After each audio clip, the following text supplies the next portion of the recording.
In my presentation, my focus is going to be looking at the fine or flavor cocoa sector and the potential of this sector for smallholder farmers in the Latin America and the Caribbean region.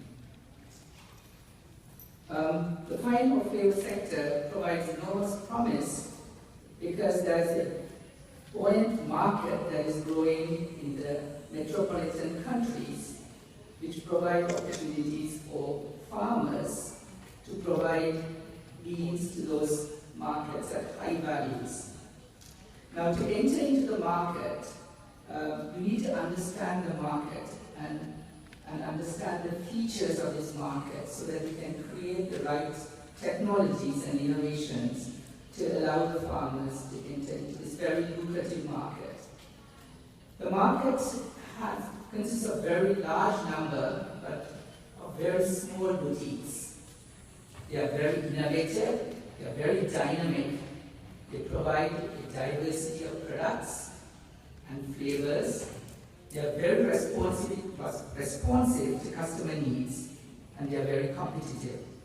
So what do the suppliers need to do to be able to enter into this marketplace? The farmers in this instance have to be nimble, they have to be innovative, and they have to be sensitive to the changes in the market. They need to create unique flavors, they need to have a quality product which is very consistent over time, they need to be able to brand their products and build a story behind the brand. And then to develop confidence in the brand, you need to have a traceability system that allows you to trace from the farm to the final product on the shelf. And then you need to do these market innovations.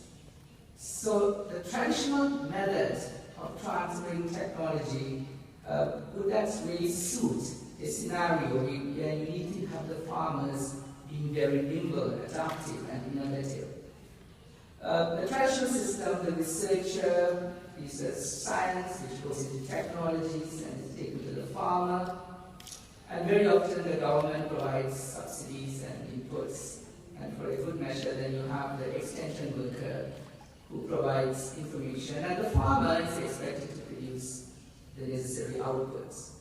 And in this system, the farmer is a passive receiver of information and is not really, in many ways, the decision maker, and be able to adapt to a very dynamic market environment.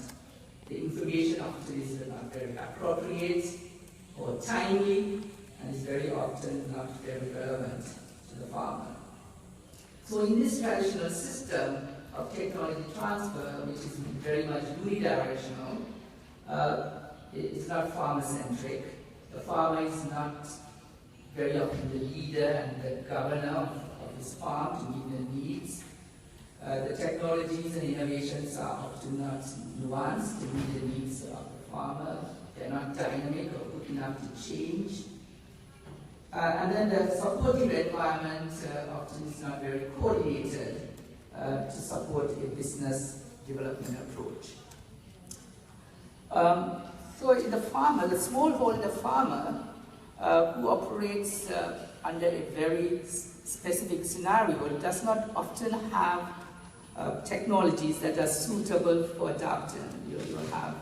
They are working with different genetics, they are working under different socio-economic circumstances, operate under different farming systems, and operate under different risk environments and different microclimates. And under a variable situation, the technologies have to be adapted to the situation in a meaningful way. So what we have suggested in this scenario is to have a more farmer-centric approach, where the farmer is trained or supported to become the decision maker, an entrepreneur, experimenter, a seeker of knowledge rather than receiver of knowledge, and adapter. And if you want to create a system of this kind, what should we do as researchers and extensionists and so on?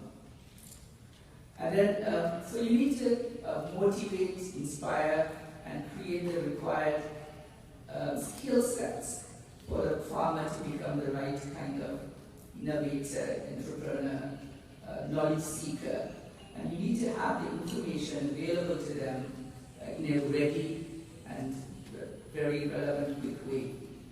So, so that there are different kinds of innovations that you need to create, and to support a farmer that tries to supply into this particular market segment, you need not only farm innovations to create increased profitability in terms of production, but you also need to ensure better quality and better diversity of quality of the products and branding and so on. And then you need system innovations such as certification systems, traceability system, branding supports, collective marks and so on. And then you need opportunities for market innovations and value addition to the farmers. So very often the farmers operate in an environment where you have the government determining the policy, environment, legislation and so on, and then you have the university and research institutes, you have the extension workers and the government initiatives, and then you have the private sectors. And you need to have some level of unification of all of these players so that you create the right environment for the farmer to succeed. And how do you bring them together into a system? And so the talk that I'm going to just summarize is about an innovation center that we are setting up, and how do you interact with farmers using the innovation center. It's called the International Innovation Center.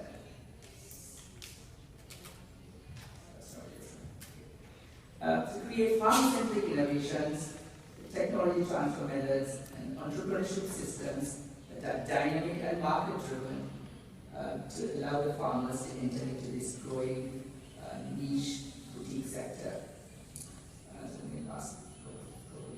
So we consider this innovation center as an engine that can convert the strengths into opportunities by overcoming the threats, so that we create through this engine the right investment climate, the right kind of technologies, a better kind of adaptation of technologies to farmer needs, and the services and training requirements to meet the farmer needs in this system. So the Innovation Center itself operates on a value chain model, starting from a model farm that showcases best practices and innovations to increase productivity, a process innovation center that focuses on developing processing methodologies and techniques to ensure that you have not only high quality product, but also products in a consistent manner. And then you have product development incubators that support product development, and you have training facilities and restaurants and so on where they can test their products. So the Innovation Center does these 5 things. It inspires the person through providing innovations and technology toolkits. It provides apprenticeship